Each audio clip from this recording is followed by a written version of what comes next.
Well, welcome back, my friends, to another rousing rendition of Choir Boys Cutlery Outdoors, a Darkhorse 2 by Shade Indonesia rendition, if you will. Before we get into it, guys, there was a time in this country where 22 veterans a day took their own lives. Now, stats are everywhere. The main thing is this: anything over zero is simply unacceptable. Vets, we love you. Man, you have a place here. We're back to blue over here. We support Leo, all to the chagrin of many.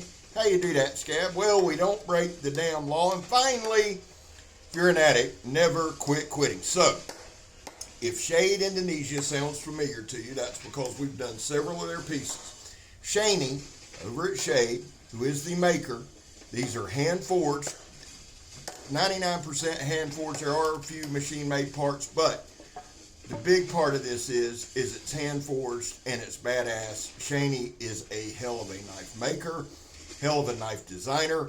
All of the stuff that you see me demonstrate and review from Carnivora is made by Shany. I am a huge, huge fan. I love this knife. The Nightmare 3 from Work Tough Gear was designed by Shany. Again, if some of this is ringing a bell, that's why. No. This is the Darkhorse 2. Let me give you some stats.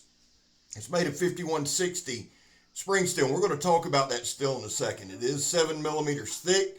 It is 15 inches overall, a 9-inch blade, a 6-inch handle. The big stat for me, guys, is that inner grip. As you all know, it's 4 1/4. That will literally fit just about every hand in the world. Goliath could hold this knife. That's a beautiful size, and that's ample. And you see there, we're just showing you there. Now, it is a heavy hitter. It weighs 20.6 ounces. And I want y'all to notice that hamon line. It's just a gorgeous, hard, heavy hamon. This is more of a high flat ground, saber ground type thing with a convex cutting edge. And it is just super dope. Now, right here, the sheath. I wanted to show y'all this. A lot of times people think that's for scout carry, and I guess you could do that, the two buckles there. What I like to use it for and what Shany likes to use it for is a companion knife. Now, we opened this video with me cutting a 4x4, a high pressure treated 4x4. I wanted to do that to show y'all some hard use. And let me just say this. Eric Outer over at Outer Limitless did a hard use review that is phenomenal. Check it out. I'm going to pin his review in the comments. He had a little different take on certain things, not the overall performance or quality at all, but just show you some differences in different knife reviewers. He did a phenomenal job. I'm going to put that. I think you should check it out. I opened with that 4x4 to show you just some hard use. And then here's the deal, guys. This is the studio. If you watch the channel for any length of time, you know I'm moving everything there this upcoming weekend. So the best way for me to demonstrate a knife or do anything is just show you if it works, show you how it works. This is not a demonstration on how to use a kukri, okay? It's not. This is just demonstrating the knife, reviewing the knife, testing out the knife. Let me just say this to you. I'm a huge fan, and so what you're going to see in this video is actual uses. We're not doing anything crazy. We're putting the knife to work. Now, every time I do a kukri, I get this. Scab, it's a weapon of war. I know that. Unless I'm going to walk back there and hit Kirk with it, who wouldn't appreciate it. This is the way that we demonstrate.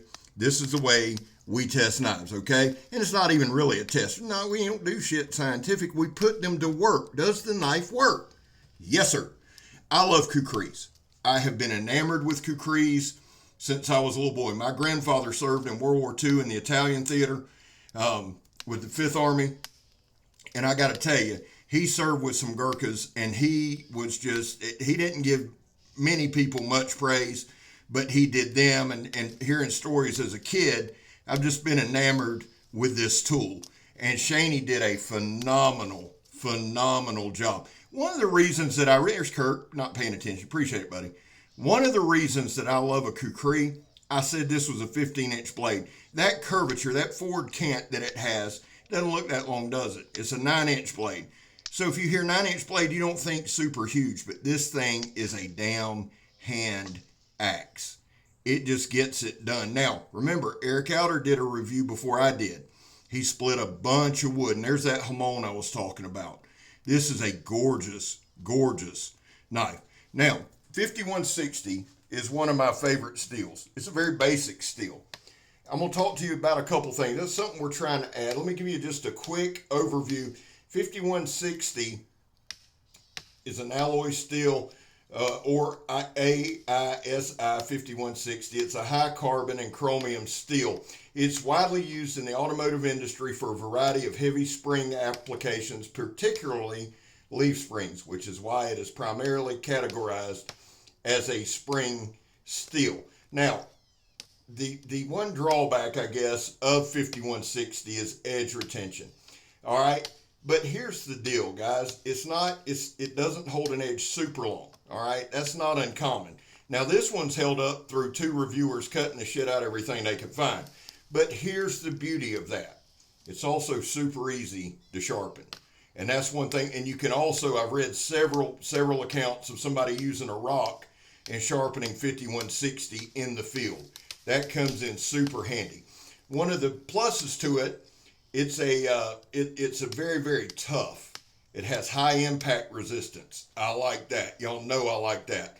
5160 has a hardness of around 57 to 58 on the Rockwell, which gives it a decent edge retention, but excellent toughness. And again, the sharpening here is the low chromium and carbon content of 5160 steel make it an easy steel to sharpen without much time or effort. And guys, we all look into that. Now, corrosion resistance is not great because it's a high carbon steel. So how do we manage that? Well, we maintain our knives. So here's the deal, guys. 5160, I love. It's a basic steel. It's easy to sharpen. It's hella tough. Now, again, right here, this bears mentioning.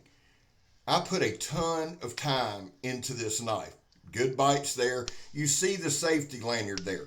I also tried to use it. Shany was kind enough to send me a video on how to properly use it. So I wanted to show that. You'll see me a couple times use that wrap. And I got to tell you, any knife, here's a couple safety tips from old Scabber. And I'm just being dead serious. If you need a lanyard, use it. If you're going to chop for a long time, I'd say use it now. The other thing is this. What I've started to learn on this channel, and I'm hard-headed, guys. I have to learn the hard way a lot of times. And it's going to be elementary. Just pay attention. If you're doing some heavy chops, now right there we used it more kukri style, more flick style. If you're going to do a lot of chopping, just always maintain that edge, maintain that mental acuity to know that you have a weapon in your hand. And the thing that I was going to say is this. It might be a 9-inch blade, but this is a damn hand axe. It's 7 millimeters thick, guys. It hits insanely hard. The other thing that 5160 has is very good ductility. All right, so it has some flex to it. It has some give to it. You're not going to warp or bend it easily, right? And right here, we just literally processed wood. That's what we did the whole time. And Kirk watched the whole time. Appreciate you, bud. And that you got a little board there I can see. But here's the other thing. I also like having Kirk out there because he'll remind me, hey man, let the knife do the work. Let the knife do the work. The one thing and there's old Scab dropping it. There you go. That's what happens when you don't use the lanyard. Now, here we're going to correctly demonstrate how to do it instead of being a dumbass. I like to wrap a couple wraps and just I can hear, baby, okay. You don't have to use it. Somebody said the thing with that wrap there, be careful not to let it go. And I thought that was great advice, but it'll spin. Guys, that's what I was saying. Keep a mental edge when you're chopping. Just try to do that. The more I've done this, the more I've just had to say, hey, dumbass, you're not an expert. Now, here's that wig splitter, okay? In the field, you would use this for walnuts, coconuts, whatever. But that thing will do some damage, son. Just a quick few hits right there, and you can see. Look at that thing. It's got a nice little point to it, but it's not uncomfortable on the draw. It hits very, very, very hard. Those handle scales are Micarta. They're done well. Shany put some aggressive jimping on. I didn't have a lot of hot spots with it. I didn't have much problem with it. But again, check out Eric Outer. He had some great thoughts on it. Now, here's the deal, guys. Just doing some finer tasks. Just making a few curls, doing a little whittling. This is one of the most relaxing, and I know this sounds silly, but when I do this in chopping a lot of times to relax. Just making some nice little curls there. Just some nice, easy, fine work. I found that even though the knife's 20.6 ounces, it doesn't feel that heavy. And that, to me, a kukri, now, this is a small stick. I picked it up, and again, we're just doing some cleanup. So I like doing some of the smaller sticks like this, guys, just to show you the versatility of the knife, just to show you that, hey, this, and to me, this is a finer task. That probably wasn't a 1-inch diameter stick there. The knife handles it beautifully. All right, now, again, just some quick flicks there, and you can see that thing shaving its son like a razor. And again, I did nothing. I don't know if Eric sharpened it. It came pretty damn sharp to me, and I'm telling y'all, he beat the shit out of some stuff. He processed a bunch of firewood. This thing held up. Now, here's the deal, guys. We're going to do the Donnie B all day drop test, the Donnie B all day throw it at the stump test, and I'm going to show you kind of the balance point on this thing. While we're looking at a couple of these, let me do some shout outs. Donnie B all day, my brother from another mother. I love that dude with all my heart. Joe, same thing, man. The guy's a brother. Steel forged and fire, sword and knife. My guy Grugsy from Legion Tactical. Really proud of Grugs, love Grugs. Pistol Pete is growing. Angry Dracolope is growing. Charles Jones, the Redneck Nerd, Guns and Blades. Man, check out my community page, the Vlods, awesome folks. Check out my community page for a lot of these channels, guys. Now back to the knife. Here we're going to do some hard throws at what's left of the stump. You've seen the balance point on this thing. I got about 2 minutes, and I just want to talk to you about this knife, okay? There is something to me about a kukri. There's just something about it. I can't really put it in words.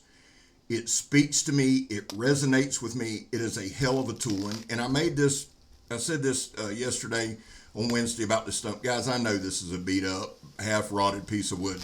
This isn't as much to impress you with, oh my God, look at this knife, as much as it is, I just wanted to show the thing working, because this is stuff we do every day, right? We move some wood around, we clean up, we do different things. But I do want you to see, this is a West Virginia red oak, and although it's seen its better days, the knife hit it hard. And I left the sound up so you could hear some of those thumps, some of those thuds. And then, right there, y'all know Scab's got to do that once or twice. Just putting some use on the knife. Not everything, we don't always have to try to chop a brick bat in two. A lot of times, just showing some everyday work. I worked with this thing over at Kirk's for a while, and on the cleanup, guys, there's a lot of stuff that I didn't show. I just edited it down for a time purpose. But I use this thing because I love a kukri. Shany, my brother, you did a phenomenal job. Guys, if you're not familiar with Shade of Indonesia, you need to make yourself familiar. The guy is a hella craftsman, all right? He uses 5160. He uses it masterfully. Shany's knives, Shany's swords, Shany's weapons are works of art that are highly functional. And please, guys, please never forget this. I'm Scab. You're not. Badass knife. I'm gone.